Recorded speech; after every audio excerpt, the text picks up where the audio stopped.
Bonjour à tous, bienvenue sur Veto Inside en direct d'AVVAC le Congrès Lyon 2024. On va parler aujourd'hui de la consultation pré-stérilisation de la chienne avec mon confrère vétérinaire, le docteur Xavier Lévy, spécialiste en reproduction. Bonjour Xavier. Bonjour Valérie. Bon, quels sont les points remarquables afin de décider de stériliser ou pas une chienne?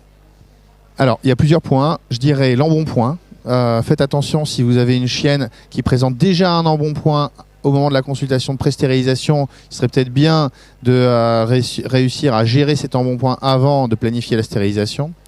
Vérifiez vraiment l'appareil génital, et ça c'est trop peu regardé.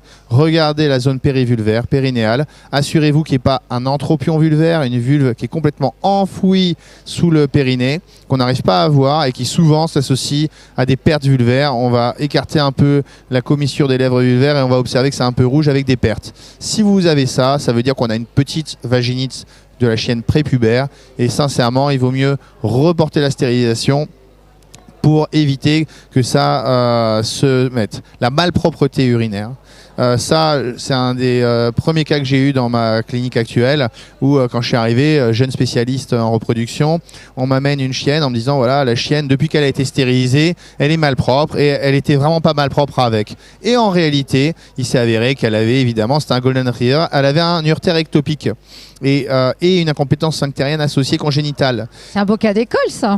C'est un cas d'école mais qui n'est pas si peu fréquent que ça. Donc en fait, assurez-vous que la chienne est propre avant de décider de la stérilisation, parce que si elle présentait une incompétence sphinctérienne congénitale et vous la stérilisez, elle ne sera que aggravée et plus réfractaire au traitement. Xavier, il y a d'autres spécificités aussi à prendre en compte pour déterminer si on fait stériliser ou pas une chienne. Le cycle austral, qu'est-ce que tu peux en dire? Oui, bah ça c'est particulièrement important si on décide de stériliser une chienne adulte qui aurait déjà passé sa puberté. Comme vous le savez probablement, on déconseille formellement de stériliser une chienne après la fin des chaleurs, particulièrement dans le deuxième mois du méteustrus jusqu'à l'anostrus, le milieu de l'anostrus. Pourquoi? Parce qu'une chienne qui serait à plus d'un mois post-ostrus, 20% de ces chiennes-là vont développer une montée de lait, une grossesse nerveuse, une lactation pseudogestation après la stérilisation qui va être difficile à traiter. D'autre part, en méteustrus, l'utérus est congestionné.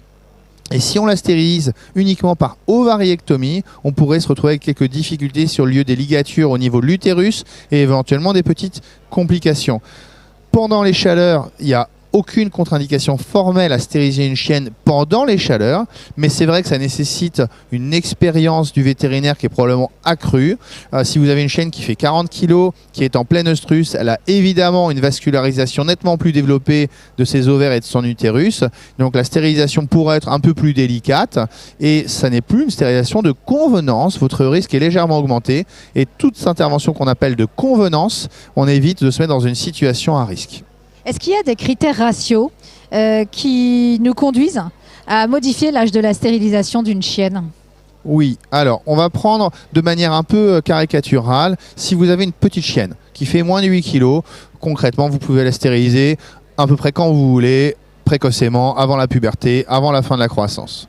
Si vous avez des chiennes de format moyen, autour des 20 kg, 15-20 kg, on recommande une stérilisation à partir de 12 mois, en fin de croissance au moins squelettique. Et pour les chiennes de race géante, pour la même raison, on va attendre plutôt d'attendre 18 à 24 mois avant de les stériliser. Et puis après, il y a des facteurs ratios qu'on va prendre en considération. Si je prends l'exemple du Rottweiler, le Rottweiler est prédisposé, comme vous le savez, aux ostéosarcomes, qui est un cancer extrêmement grave. Il a été clairement démontré que stériliser un Rottweiler avant l'âge de 2 à 3 ans, particulièrement avant 1 an, mais encore jusqu'à 2-3 ans, augmente par quasiment 3 le risque d'ostéosarcome, ce qui devient très conséquent. Et là, on évite la stérilisation chez le jeune adulte. Merci Xavier, ça c'est pas neutre effectivement. Pour finir, est-ce que tu conseilles plutôt une ovariectomie, une ovario-hystérectomie, d'opérer par la ligne blanche, d'opérer par les flancs? Quelle est ta recommandation?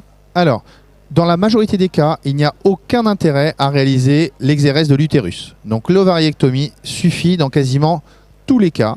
Il y a quelques, évidemment, cas particuliers. Si vous avez une chienne, alors ça c'est mon avis, ça n'est pas pleinement démontré, mais si vous avez une chienne qui souffre de vaginite prépubère et de vaginite chronique, quand vous la stérilisez, je vous recommande de tout retirer, dont avec le col de l'utérus, parce qu'on peut remarquer dans l'expérience que des fois on a des moignons utérins qui posent souci. Sur des chiennes vieillissantes qui auraient déjà un utérus qui présenterait des petits signes d'hyperplasie glandulokystique, on recommande de retirer l'utérus. Dans tous les autres cas, aucun intérêt. Et après, par la ligne blanche ou par les flancs, il n'y a pas d'intérêt tout à fait honnêtement de l'un par rapport à l'autre. J'ai une préférence pour la ligne blanche quand on a eu un bon apprentissage. On peut faire une ouverture de très petite taille, l'intervention est très rapide et la récupération aussi.